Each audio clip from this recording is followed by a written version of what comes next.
সব latest update পেতে subscribe করুন আমাদের চ্যানেলে আর বেল আইকনে ক্লিক করতে ভুলবেন না।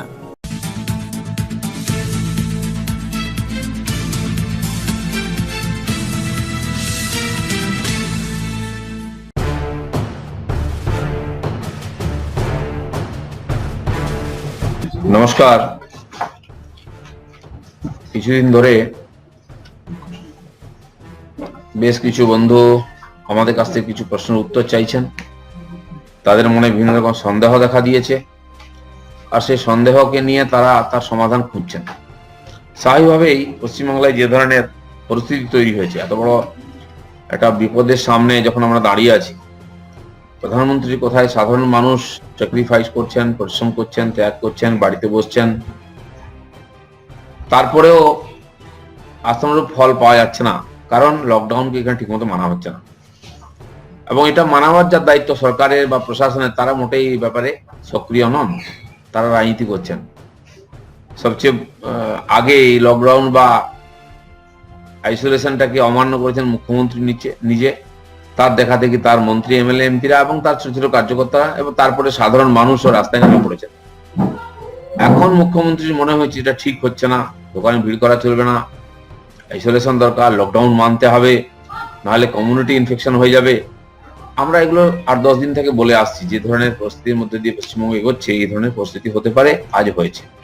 মৃতদেহকে লুকানো হচ্ছে, যারা অসুস্থ তাদের সংখ্যাকে কমানো হচ্ছে, এবং এর ফলেতে যারা চিকিৎসাকর্মী, তাদের মনের মধ্যে ভয় ঢুকে গেছে।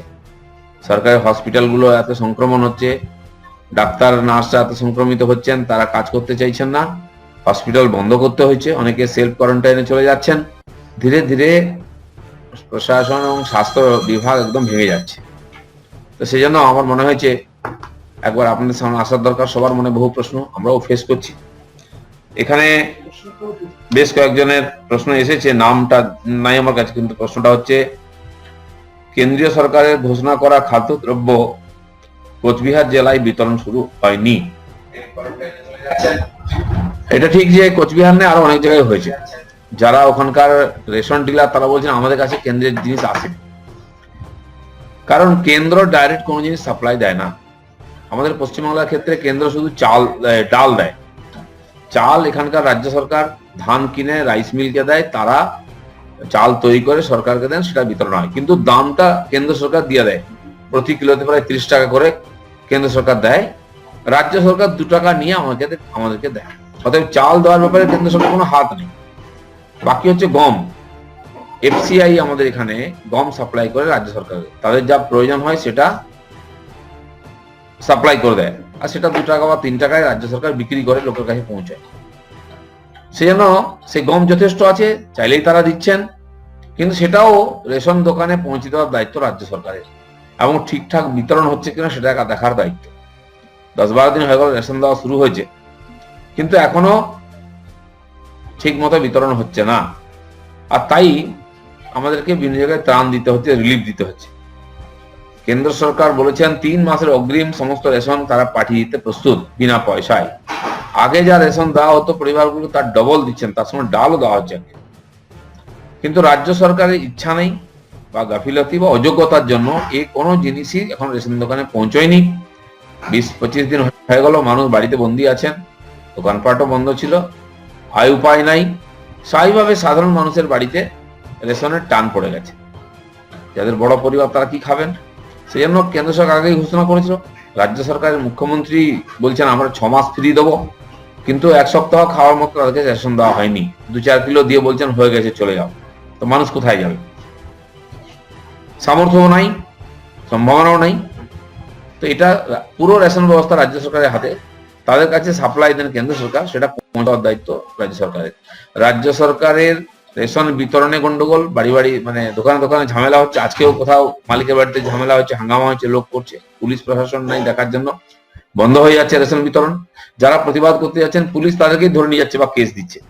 তো সেখানে এই রাজ্য সরকার কেবল প্রথম থেকে রাজনীতি শুরু করেছেন, যখন থেকে করোনার নাম শোনা গেছে। আমাদের মুখ্যমন্ত্রী বলছেন কত প্যাকেজ দেবেন বলুন, টাকা কত দেবেন বলুন। যতবার মিটিং হয়েছে টাকার কথা, সেটা 26,000 কোটি টাকা থেকে আরম্ভ করে কোথায় কোথায় পৌঁছে গেছে জানি না। রাজ্যকে কিন্তু কেন্দ্র সরকার 2200 কোটি টাকা দিয়ে দিয়েছে। সেটা প্রাথমিক খরচের জন্য, হসপিটালে কোথাও কিছু রেডি নেই, কিটস আসেনি ডাক্তারদের, স্বাস্থ্যকর্মীদের যেটা পরে তারা চিকিৎসা করবেন, তাদের সুরক্ষার ব্যবস্থা নেই, গ্লাভস নাই, মাস্ক নাই। মুখ্যমন্ত্রী বলেছেন আমাদের কাছে পিপিই এসেছে 2,03,40,000, কিন্তু ওয়েবসাইটে যেটা ডিপার্টমেন্ট থেকে দেওয়া হয়েছে 2,92,000। তাহলে এই যে প্রায় 60,000 যেটা 50,000, সেটা কোথায় গেল? এরই মধ্যে 50,000 গায়েব হয়ে গেল। আমরা তো অবাক হয়ে যাচ্ছি, মুখ্যমন্ত্রী বলছেন এত এসছে, অথচ ভান্ডারে নেই বা ডিস্ট্রিবিউট হচ্ছে না। এই যে অসামঞ্জস্য, ঠিক সেরকম এখানে যারা মারা গেছেন সে সংখ্যা নিয়ে বা যারা অসুস্থ হয়েছেন, কেন্দ্রের সঙ্গে রাজ্যের মিলছে না। সাধারণ মানুষ বিশ্বাস করতে পারছেন না কোন হসপিটালে কত লোক মারা গেছেন, কতজন অসুস্থ হয়েছে তার নিশ্চিত লিস্ট নেই। যারা মারা গেছেন তাদের নাম কি, তারা কোন হসপিটালে মারা গেছেন তারও নিশ্চিত লিস্ট নেই। সব জিনিস লুকিয়ে রাখার চেষ্টা হচ্ছে। প্রথম থেকে সরকারের যেহেতু চুরি করার ইচ্ছা, সেই জন্য এই প্রশাসনকে চুস্তদুরস্ত না করার জন্য এখন তার ফল ভোগ করতে হচ্ছে। মানুষকে প্রায় অনাহারেই থাকতে হবে। তো সেই জন্য কোচবিহার নয়, সারা পশ্চিমবাংলায় কম বেশি এটা সমস্যা আছে, আর পুরোটাই রাজ্য সরকারের হাতে। আপনারা জানেন, সেটা মুখ্যমন্ত্রী মেনেও নিয়েছেন যে রেশন পৌঁছচ্ছে না, পৌঁছবে কি করে? রেশন দোকানিকে ধমকি দিয়ে তার পার্টির লোকেরা নিয়ে গিয়ে নিজের পার্টির নামে বিলি করছেন, নিজের পছন্দ মতো লোককে বিলি করছেন। আর খাদ্য সচিবকে উনি সরিয়ে দিলেন। যদি ঠিকঠাক হচ্ছে না জানছেন, এত দেরি করলেন কেন? আর এক সপ্তাহ আগে সরানো উচিত ছিল, তাহলে মানুষের কষ্ট দূর হতো। আর যে ডিপার্টমেন্টে গন্ডগোল হয়েছে, খালি খাদ্য সচিব কেন, খাদ্যমন্ত্রী কেন ছাড়া পাবেন? তারও তো এর মধ্যে দোষ আছে। তিনি কেন দেখাশোনা করেননি? বারবার হাঙ্গামা হওয়া সত্ত্বেও মিডিয়াতে আসছে, গন্ডগোল হচ্ছে, পুলিশের সঙ্গে মারপিট হচ্ছে, কেন করেননি? তো এই হচ্ছে সমস্যা, নাকি এর মধ্যে কাটমানির ব্যাপার আছে, সেটাও চিন্তার বিষয় আছে। দ্বিতীয় প্রশ্ন হচ্ছে, 3 মে এর পর লকডাউন তুলে নেওয়ার জন্য রিকোয়েস্ট করেছে। তো 3 মে পর্যন্ত চলবে, তারপরে হবে কিনা সেটা তো আমার আপনার উপরে নির্ভর নয়। যে উদ্দেশ্যে এই লকডাউন, করোনা ভাইরাসের আক্রমণকে ঠেকানো, যাতে আর ছড়িয়ে না পড়ে সেটাকে আটকানো এবং লোকদেরকে সুস্থ রাখা, আর সেটা যতক্ষণ না হবে লকডাউনের বন্ধ হওয়ার কোনো চান্স নেই। পাশ্চাত্যের দেশগুলো, উন্নত দেশগুলো, যারা আক্রান্ত হয়ে হাজার হাজার লোক মারা যাচ্ছে, তারা হাহাকার করছে নিরুপায় হয়ে। তারা মাসের পর মাস লকডাউন বাড়িয়েছেন। কেন? এছাড়া রাস্তা নেই, এর চিকিৎসা নেই। প্রথম, যাতে আপনি অসুস্থ না হন তার জন্য দূরে থাকতে হবে। আপনি অসুস্থ, আপনার থেকে অসুস্থ না হয় তার জন্য দূরে থাকতে হবে। সেটা সেপারেশন, আইসোলেশন, কোয়ারেন্টাইন, এইসব ব্যবস্থা শুরু হয়েছে, এটাকে মানতে হবে। এখন 3 তারিখের পরে উঠবে কি না উঠবে সেটা নির্ভর করছে আমাদের উপরে, এই সরকারের উপরে। যদি কড়াকড়ি ভাবে এই কদিন আমরা লকডাউনকে মানি, বাড়ি বাইরে না যাই, লোকের সংস্পর্শে না আসি, তাহলে আবার হয়তো বিস্তার হবে না, সংক্রমণ বাড়বে না। তখন 3 তারিখের পরে তুলে নেওয়ার মতো পরিস্থিতি হবে। কিন্তু যদি সংক্রমণ বন্ধ না হয়, ছড়ানো বন্ধ না হয়, কি করে বলা যাবে যে তুলে নিন? কষ্ট হলেও বাড়িতে থাকতে হবে, কারণ লড়াই করা এটাই একমাত্র হাতিয়ার। মানুষ সেন্ট্রাল গভর্নমেন্ট এর রোলটা বুঝে উঠতে পারছেন না। না বুঝার কি আছে? প্রধানমন্ত্রী বারবার বলছেন, আর বুঝেছেন বলেই তো তার কথা অনুযায়ী লোকে ঘন্টা ঘড়িয়াল বাজিয়েছেন, প্রদীপ জ্বালিয়েছেন। প্রধানমন্ত্রীর কথা মতো লকডাউনে লোকে আছেন। প্রধানমন্ত্রী আপিল করেছেন সবাই, এবং এর জন্য আমাদের দেশে এখনো সংক্রমণ কম হয়েছে। তাহলে ভাবুন, প্রায় 135 কোটি মানুষ আছে আমাদের দেশে, 1-2% যদি ইফেক্টেড হয়ে যায়, তাহলে কি ভয়ঙ্কর পরিস্থিতি হতো। সমস্ত দেশকে পিছনে ফেলে আমরা অসুস্থ আর মৃতের সংখ্যা এগিয়ে যেতাম। সেটা হয়নি কেন্দ্র সরকারের আর সক্রিয়তার জন্য। শুধু তাই নয়, 7 জানুয়ারি চায়না ঘোষণা করেছিল যে এরকম একটা ভাইরাসের খবর পাওয়া গেছে, আমাদের দেশে আক্রমণ হয়েছে, তার জন্য মানুষ মারা যাচ্ছে, কোনো ওষুধ নাই, সাবধান থাকবে। প্রধানমন্ত্রী সব খোঁজ খবর নিয়ে পরের দিনই মিটিং ডাকেন, 8 জানুয়ারি। টাস্ক ফোর্স তৈরি করা হয়, কি করে আটকানো হবে, সত্যি সত্যি ভাইরাসটা কি, কেমন, তার গতিবিধি কি, চরিত্র কি, জানার জন্য চেষ্টা করা হয়।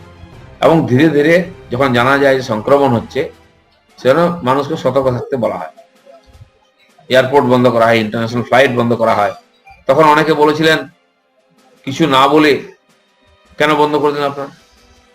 কেউ বলছেন এত তাড়াতাড়ি কেন বন্ধ করলেন? এখন আবার অনেক নেতারা বলছেন এত দেরি করলেন কেন? প্রধানমন্ত্রী সমস্ত বিশেষজ্ঞদের সঙ্গে কথা বলে সার্বিক পরিস্থিতিকে বিচার করে মতামত নিয়ে কাজ করেছেন। আপনারা জানেন, পরে দেশের অন্যান্য পার্টির বরিষ্ঠ নেতারা, মুখ্যমন্ত্রীরা যারা আছেন, প্রাক্তন রাষ্ট্রপতি থেকে আরম্ভ সবার সঙ্গে কথা বলেছেন, সবার মতামত নিয়েছেন। তারপরে যেটা মনে হয়েছে এই পরিস্থিতিতে করা, সেটা করেছেন বলে মানুষ মেনে নিয়েছে। সেই জন্য এটা খুব প্রয়োজনীয়।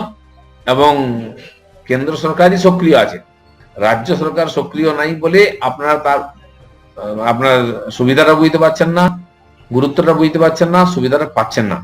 সেজন্য আমাদের বারবার আপিল, আজকে মুখ্যমন্ত্রী গতকাল থেকে যেটা মানতে আরম্ভ করেছেন যে হ্যাঁ সংক্রমণ বেড়ে গেছে, কমিউনিটি সংক্রমণ হচ্ছে, আমাদেরকে আলাদা থাকতে হবে, উনি খালি সাজেশন দেন। কাকে সাজেশন দেন? যেটা ওনার প্রশাসনের অধিকারীদের বলার কথা আছে সেটা উনি মাইকে বলছেন, মিডিয়াতে বলছেন। আমরা শুনতে চাই না, আমরা দেখতে চাই। কেন পুলিশ কড়াকড়ি করবে না? কেন দেশের মানুষ বাড়িতে বসে পাবে না? আর কেন দোকানপাটে ভিড় হচ্ছে? কেন রাস্তায় ঘুরে বেড়াচ্ছে লোক? লকডাউন বন্ধ হচ্ছে না? এটা দেখার দায়িত্ব মুখ্যমন্ত্রী এবং তার সরকারের। আমরা আশা করব সারা দেশের মানুষ যেভাবে কষ্ট করছেন এই সংক্রমণকে আটকাবার জন্য, এখানকার মানুষও কষ্ট করছেন, কিন্তু এখানকার সরকার গুরুত্ব যেটা করুক, নাহলে এই সমস্ত পরিশ্রম আর ত্যাগ বৃথা হয়ে যায়। একজন জিজ্ঞেস করেছেন রাজ্যে সেনা নামিয়ে দিলে অসুবিধা কি? দেখুন, সেনা তো যে কোনো জায়গায় যেতে পারে না। যখন যুদ্ধ পরিস্থিতি বা বিশেষ কোনো পরিস্থিতি হয় তখন নামানো হয়, তাও এখানকার রাজ্য সরকার অনুমতি নেই। রাজ্য সরকার না চাইলে আধা সেনা বা সেনা কেউ নামতে পারে না, বা ব্যারাক থেকে এসে সমাজের মধ্যে কাজ করতে পারে না। তো এটা ঠিকই আমাদের রাজ্যপালও বলেছেন যে এর নামানোর মতো পরিস্থিতি। আমরাও বলছি যে আধা সেনা নামিয়ে কিছু কিছু এলাকাকে ব্লক করে রাখা উচিত, কারণ আমরা সবাই জানি কোথা থেকে ছড়াচ্ছে, কোথায় অমান্য করা হচ্ছে। একটি ঘটনার পর থেকে আমাদের দেশেতে বিরাট সংখ্যা বেড়ে গেছে অসুস্থতায়। সেটা হচ্ছে দিল্লির নিজামুদ্দিনে যে সম্মেলন হয়েছিল তবলিগীদের, 20-30 হাজার লোক সারা দেশ থেকে এসেছে, বিদেশিরাও এসেছিলেন। সেখানে ব্যাপক সংক্রমণ হয়, তারা সারা দেশের ভিন্ন রাজ্যে ছড়িয়ে যান, সেখানে সংক্রমণ হয়, মারাও যায় বহু লোক। এই ব্যাপারে পশ্চিমবঙ্গ সরকার সবচেয়ে বেশি উদাসীন, কারণ তারা একটি বিশেষ সম্প্রদায় হওয়ার জন্য ভোটের চিন্তা করে এরা অপ্রিয় কাজ করতে পারছে না, বাকিদের জীবনকেও বিপন্ন করছেন। আমরা বারবার বলেছি রাজনীতির রং দেখার দরকার নেই, ধর্মের জাতির রং দেখার দরকার নেই। অসুখকে আটকাবার জন্য মানুষের জীবনের মূল্যকে গুরুত্ব দিতে হবে। কিন্তু এরা প্রথম বলেছিলেন যে 73 জন আমাদের এখান থেকে গেছিল। আমাদের কাছে খবর এলো, আমি টিভিতে বললাম যে 110 জন তো বিদেশি আছেন যারা বাংলায় এসেছেন। এছাড়া প্রায় 159 জন, প্রায় 280 জন মতো সংখ্যা আমাদের কাছে এসেছিল। তারা পরের দিন প্রায় 247 জন স্বীকার করলেন। এখন প্রায় 300 জনকে রাজারহাটে কোয়ারেন্টাইনে রাখা হয়েছে। তাও ওখান থেকে লোক পালিয়ে যাচ্ছে, কোনো সুরক্ষা নেই, কোনো ব্যবস্থা নাই। তো এই যে একটা বিরাট সংখ্যার লোক, তারা যদি ছড়িয়ে পড়ে সমাজে, তারা তো একাই তো কয়েক হাজার লোককে ইনফেক্ট করে দেবে। সেজন্য এই ব্যাপারটাও খুব কড়াকড়ি দেখার দরকার আছে। আর না হলে সাধারণ মানুষ যারা রাস্তায় বেরোচ্ছেন তারা বুঝতে পারছেন না তারা কার সঙ্গে কথা বলছেন, কার পাশ দিয়ে যাচ্ছেন, কোন দোকানদার সঙ্গে কথা বলছেন, অজ্ঞাতে তারা আক্রান্ত হতে পারেন। সেজন্য এটাকে খুব কড়াকড়িভাবে বন্ধ করা দরকার, রাজ্য সরকারের এই প্লে করা উচিত। সেনা যদি নামাতেই হয়, সেটা নিশ্চয়ই কেন্দ্র সরকারের কাছে রিপোর্ট আছে। আপনারা জানেন 4টি জেলাকে তারা লকডাউন বিশেষভাবে করেছেন আটকাবার জন্য, হটস্পট হিসাবে। আরো 5-7টা জেলার আংশিকভাবে কিছু এলাকাকে তারা ঘোষণা করেছে, ইন্টেলিজেন্স রিপোর্টিং তারা এটা করেছেন। কিন্তু এই সরকারের সদিচ্ছা আমরা দেখছি না আটকাবার জন্য। তাতে এই যে তার জন্য যে সংক্রমণ হচ্ছে, সেটা থেকে মানুষের দৃষ্টিকে ঘুরিয়ে দেওয়ার জন্য মিথ্যা কথা, মিথ্যা তথ্য প্রত্যেকদিন মুখ্যমন্ত্রী নিজে দিচ্ছেন মিডিয়ার মাধ্যমে।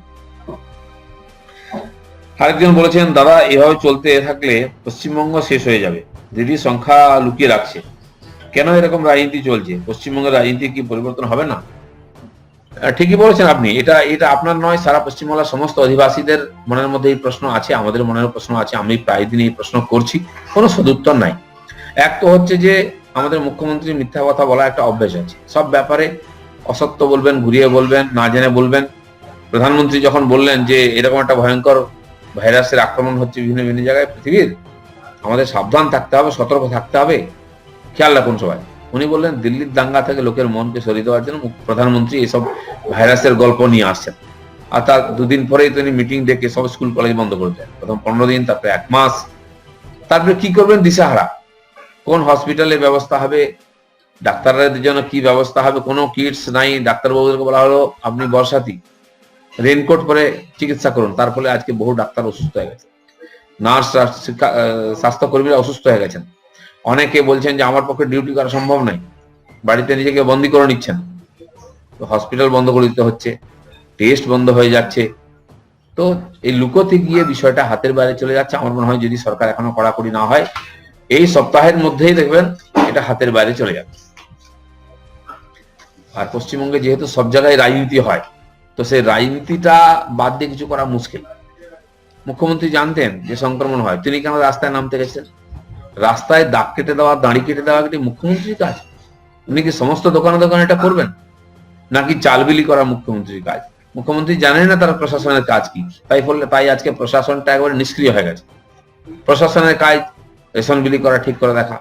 প্রশাসনের কাজ আছে রাস্তাঘাটে ভিড় হচ্ছে কিনা দেখা, দোকানের সামনে লাইনের দূরত্ব ঠিক আছে কিনা দেখা। এটা মুখ্যমন্ত্রী দেখবেন নাকি? আর এটা উনি দেখেননি বলে প্রথম থেকে প্রশাসন তার কাজ করতে পারেনি। আজকে কোনো অফিসারকে শাস্তি দেওয়া হচ্ছে, ভয় দেখানো, ধমকানো হচ্ছে। যেটা প্রশাসনিক আধিকারিকদের সামনে বলার কথা আছে সেটা উনি প্রেসের সামনে বলছেন, দেখাচ্ছেন যে আমি খুব সতর্ক আছি। বাস্তবে কিন্তু তার কোনো ফল পাচ্ছি না আমরা। আর মুখ্যমন্ত্রী যেহেতু অমান্য করেছেন লকডাউনকে, তাই সাধারণ মানুষ আজকে মানতে চাইছে না। আমরাও তো বেরোতে পারতাম, রাজনীতি করতে পারতাম। আমরাও পাড়ায় পাড়ায় বিতরণ করছি। স্থানীয় কর্মীরা যারা প্রয়োজন যাদের আছে সে সমস্ত বাড়িতে পৌঁছে দিচ্ছেন বা তাদের ডেকে হাতে চাল ডাল দিয়ে দিচ্ছেন।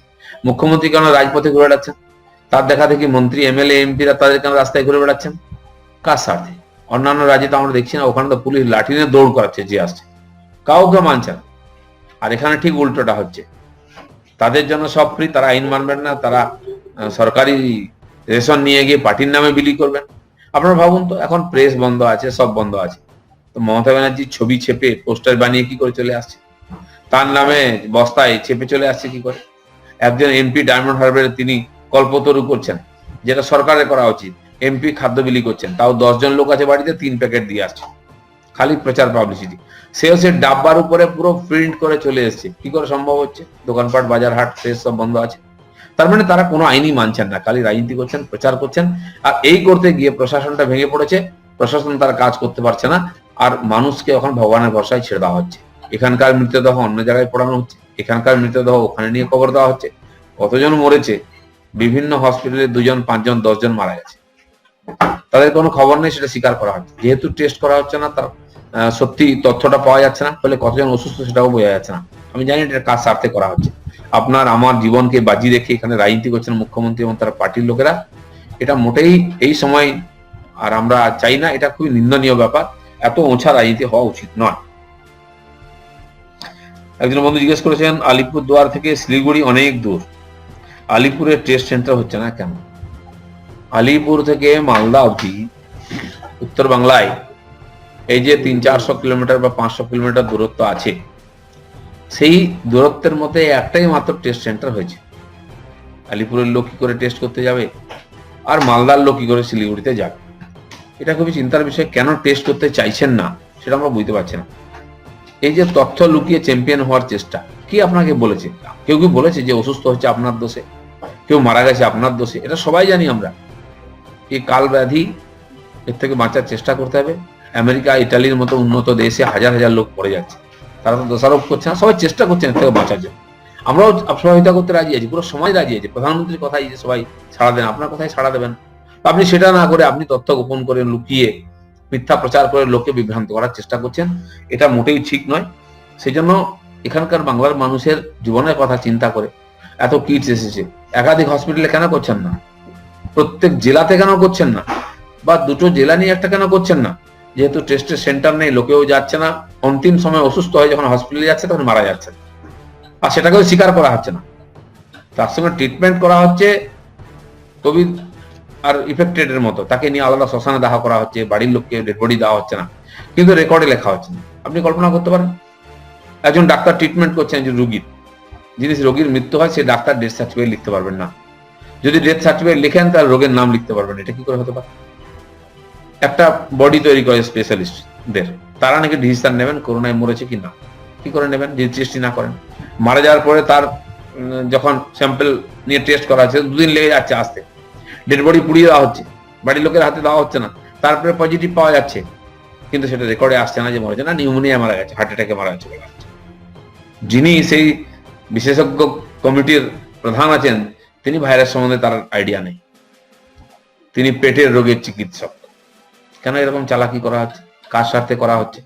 আরো মজার ব্যাপার, যেই বিশেষজ্ঞ কমিটি তৈরি করেছেন মুখ্যমন্ত্রী নিজে, তাদের কথা, তাদের তথ্যই মুখ্যমন্ত্রী মানছেন না। আপনারা জানেন সেই ডাক্তারবাবু ঘোষণা করেছিলেন যে এই বাংলায় 7 জন মারা গেছেন করোনাতে। মুখ্যমন্ত্রীর সঙ্গে সঙ্গে চিফ সেক্রেটারিকে দিয়ে ঘোষণা করা, বললেন না না 7 নয় 3 জন মারা গেছে। তাহলে ওই নাটক করার জন্য ওই কমিটি তৈরি করেছেন কেন? সে ডাক্তারদেরকে তাহলে আপনি সামনে এনেছেন, তাদের জন্য ক্ষমতাই নাই, খালি জিনিসটাকে গুলিয়ে দেওয়া, মানুষকে বিভ্রান্ত করার জন্য। আজকে সবাই ভয়ের মধ্যে আছেন, কেউ লিখতে চাইছে না। আর তারপরে ডাক্তারবাবুরা অ্যাভয়েড করছেন, রুগীর গায়ে হাত দিচ্ছেন, ট্রিটমেন্ট করতে আসছেন না, কোয়ারেন্টাইনে চলে যাচ্ছেন। তো 2-5-10 দিন পরে এরকম যদি হয় তাহলে হসপিটাল চালাবে কে? মানুষ কার কাছে যাবে? বেঘরে মারা যেতে হবে। আর এটা যেন মুখ্যমন্ত্রী পুরোপুরি দায়ী। পুরুলিয়া থেকে মেদিনীপুর অনেক দূর, জঙ্গলমহলের জন্য বাঁকুড়া পুরুলিয়ায় টেস্ট সেন্টার হচ্ছে না কেন? আমাদেরও দায়ী প্রশ্ন। বাঁকুড়া মেডিকেল কলেজ আছে, অনেক বছর ধরে বাঁকুড়া শহর হচ্ছে চিকিৎসার একটা কেন্দ্র আমাদের পশ্চিমবঙ্গে, বিশেষ করে দক্ষিণ বাংলার বহু লোক যেতেন ওখানে। যেমন দক্ষিণ ভারতে যাই, দক্ষিণ বাংলায় বর্ধমান থেকে আরম্ভ করে মেদিনীপুর এইসব এলাকার লোক বাঁকুড়ায় যেতেন। মেডিকেল কলেজের সঙ্গে বহু নার্সিংহোম আছে, বহু ভালো ডাক্তার আছেন ওখানে। ওখানে একটা টেস্ট সেন্টার হতে পারে, কেন করা হচ্ছে না? একটাই, গোপন রাখা, এক জায়গায় রেখে কন্ট্রোল রাখা, যাতে টেস্ট বেশি না হয়, যাতে সত্য সামনে না আসে, যাতে বোঝা না যায় অযোগ্যতারা। তাই এসব চালাকি করা হচ্ছে। একজন বলছেন আমি কেন্দ্রীয় হেলথ মিনিস্টারকে চিঠি লিখে আগ্রহ করব। এই ব্যাপারগুলো আমি জানিয়ে দিচ্ছি। আমি হেলথ মিনিস্টারকে অলরেডি চিঠি লিখেছি এই সমস্ত তথ্য জানিয়ে। 4-5 দিন আগে তাদের তরফ থেকে একজন অফিসার বলেছেন যে আমরা তো রাজ্য সরকারকে সহযোগিতা করতেছি, আমরা ফোন করছি নিয়মিত। এখানকার হেলথ ডিপার্টমেন্টের না মন্ত্রী না কোনো আধিকারিক কেউ ফোনই ধরেন না, তো কথা হবে কি করে, সমাধান হবে কি করে? খুবই দুর্ভাগ্যের বিষয়। এটা মোটেই সিরিয়াস সরকারের পরিচয় নয়। যদি আপনার সহযোগিতা নেবেনও না, খালি দোষারোপ করছেন, টাকা দিচ্ছে না। কেন্দ্র সরকারের কি করা উচিত মুখ্যমন্ত্রী বলে বেড়াচ্ছেন, আর ওনার কি করা উচিত সেটা উনি বুঝতে পারছেন। কেন্দ্র সরকারের 10 লক্ষ কোটি টাকার প্যাকেজ ঘোষণা করা উচিত। টাকা নিয়ে চিন্তা কেন, মানুষের জীবন নিয়ে চিন্তা করুন। চিকিৎসার ব্যাপারটা দেখুন, যা সামগ্রী আছে যথেষ্ট আছে, সেটা ব্যবহার করুন। খালি দৃষ্টি ঘুরিয়ে দিয়ে রাজনীতি করার যে অপচেষ্টা, তার ফলে এই সমস্যাটা আরো বেড়ে যাচ্ছে।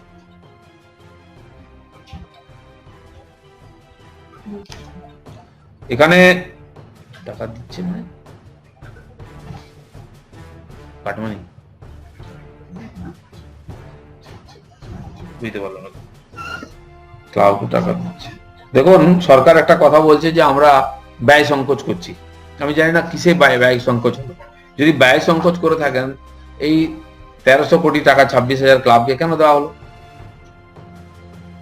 এই যে খরচের বহর ধীরে ধীরে রাজ্য সরকার সব জায়গায় বেড়েছে, কোনো ব্যয় সংকোচের প্রশ্ন আমরা কোথাও দেখিনি।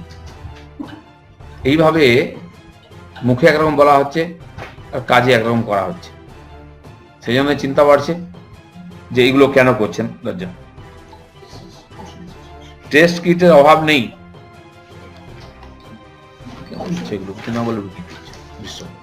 সেই জন্য বন্ধুগণ, আপনাদের যে কয়েকটা প্রশ্ন ছিল আমার কাছে, সেগুলো দেখলাম আমি। আমার মনে হচ্ছে এগুলো আমার বারবার মিডিয়াতে বলছি, প্রেসে বলছি, আপনারাও বুঝতে পারছেন এটা চালাকি শুরু হয়ে গেছে। আর এই চালাকি করতে গিয়ে সাধারণ মানুষের মনের মধ্যে একটা সন্দেহ তৈরি হচ্ছে।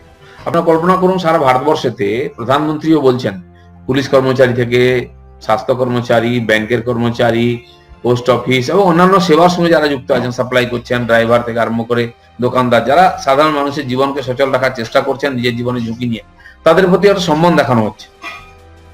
তাদের সম্মানে আমরা শঙ্খ থালা ঘটি বাজিয়েছি। আর দুর্ভাগ্যের বিষয়ে পশ্চিমবাংলায় সেই পুলিশ কর্মচারীদেরকে অ্যাটাক করা হচ্ছে, মারাপিটা হচ্ছে। তারা ঘুষ নিচ্ছে বলে নয়, দুর্নীতি করেছে বলে নয়, সরকারের প্রতি মানুষের যে রাগ, যে ক্ষোভ, সেটা পুলিশের উপরে পড়ছে। কারণ ডেড বডিকে পুড়িয়ে দেওয়া হচ্ছে লুকিয়ে অন্য জায়গায় নিয়ে গিয়ে, রাত্রেবেলা পড়ানো হচ্ছে। লোক বাধা দিয়েছে যে আমাদের এখানে কেন পড়াচ্ছে, কোথার থেকে এলো, কি অসুখে মারা গেছে, বলছে না। তো সরকারের উপরে যে রাগ, সরকারকে তো পাচ্ছে না, পুলিশকে সামনে পাচ্ছে, তাকে মারছে। আসানসোলে ওসির পা ভেঙে দেওয়া হয়েছে, একজন অফিসারের হাত ভেঙে দেওয়া হয়েছে। বাঁকুড়াতে লোক তাড়া করছে পুলিশকে, পুলিশ লাঠিপেটা করছে সাধারণ মানুষকে। কেন এই অবিশ্বাসের পরিবেশ তৈরি করেছেন, কার সাথে করেছে? মানুষ সরকারকে বিশ্বাস করতে পারছে না, কারণ সবাই জানছে সরকার মিথ্যা কথা বলছে, সরকার ঢোকাচ্ছে। এবং দুর্ভাগ্যের বিষয়, মুখ্যমন্ত্রী নিজে বানিয়ে বানিয়ে রোজ মিথ্যা কথা বলছে। অন্য অফিসারকে দেন না, তাকে গুছিয়ে বলতে পারবে না, তার এক্সপার্টাই আছে মিথ্যা বলায়। সেই জন্য তিনি এই কাজগুলো করছেন, ফলে মানুষ বিশ্বাস করতে পারছে না, ফলে একটা প্রশাসনও ভেঙে পড়ছে, প্রশাসনের উপর বিশ্বাসও চলে যাচ্ছে। মানুষ বিক্ষুব্ধ হয়ে গিয়ে আজকে যদি লকডাউন ভেঙে দেয়, রাস্তায় বেরিয়ে আসে, কতজনকে মানুষকে সামলাবে সরকার? কেন এই ধরনের পরিবেশ তৈরি করছেন? কেন মুখ্যমন্ত্রীকে তার সরকারকে মানুষ বিশ্বাস করতে পারছে না? খুবই দুর্ভাগ্যজনক। এই পরিস্থিতি তৈরি হলে আজকেও শুনেছি বিভিন্ন জায়গায় রেশন দোকানে আক্রমণ হচ্ছে, বাড়ি ভেঙে দিয়েছে। চোখের সামনে লোকে দেখছে রেশন দোকান থেকে ট্রাক ট্রাক মাল চলে যাচ্ছে, টিএমসির নেতারা নিয়ে যাচ্ছেন, সেই সুযোগে ডিলাররা পাচার করে দিচ্ছেন, টিএমসির অফিসে রেখে দিচ্ছে, ক্লাবে রেখে দিচ্ছে। যাদের পাওয়ার কথা তারা পাচ্ছেন না, কিছু বিশেষ লোককে তাদের পরিচিত পার্টির সমর্থকদের তারা দিয়ে দিচ্ছেন। কারোর জন্য অভাব নেই তো, রেশন তো অভাব নেই, রেশন কেন এনে দেওয়া হচ্ছে না? কারণ কিছু মাল আগেই বাইরে চলে যাচ্ছে, বাকিটা কম সম দিয়ে চেপে দেওয়ার চেষ্টা করা হচ্ছে। তার সব জায়গায় মানুষ অবিশ্বাসের পরিবেশ দেখছে, তাই মানুষের ধৈর্যের বাঁধ ভাঙছে। আর যদি চলতে থাকে কয়েকদিনের মধ্যে পুরো ব্যবস্থাটাই ভেঙে পড়বে, তাতে সর্বোপরি ক্ষতি হবে সাধারণ মানুষের। আমার মনে হয় এখনো সময় আছে, খালি স্টেটমেন্ট না দিয়ে মিডিয়ার সামনে সত্যিকারে কিছু করে দেখাতে। আমার মনে হয় সরকারি কর্মচারী থেকে সাধারণ মানুষ সবাই সহযোগিতা করতে চাইছেন, এই বিপদের গুরুত্ব সবাই বুঝেছেন, কিন্তু যার বুঝার দরকার মুখ্যমন্ত্রী বুঝতে চাইছেন না, তাই রাজনীতি করছেন, মিথ্যা কথা বলছেন। আর যদি সত্যি সত্যি এরকম পরিবেশ তৈরি হয়, মহামারী আকার নেয়, মানুষের জীবন বিপন্ন হয়, তার সম্পূর্ণ দায়িত্ব থাকবেন মমতা ব্যানার্জির নিজে। ধন্যবাদ। পরবর্তীকালে আবার আমরা মিলিত হব, আপনাদের বাকি প্রশ্নের উত্তর দেওয়ার চেষ্টা করব।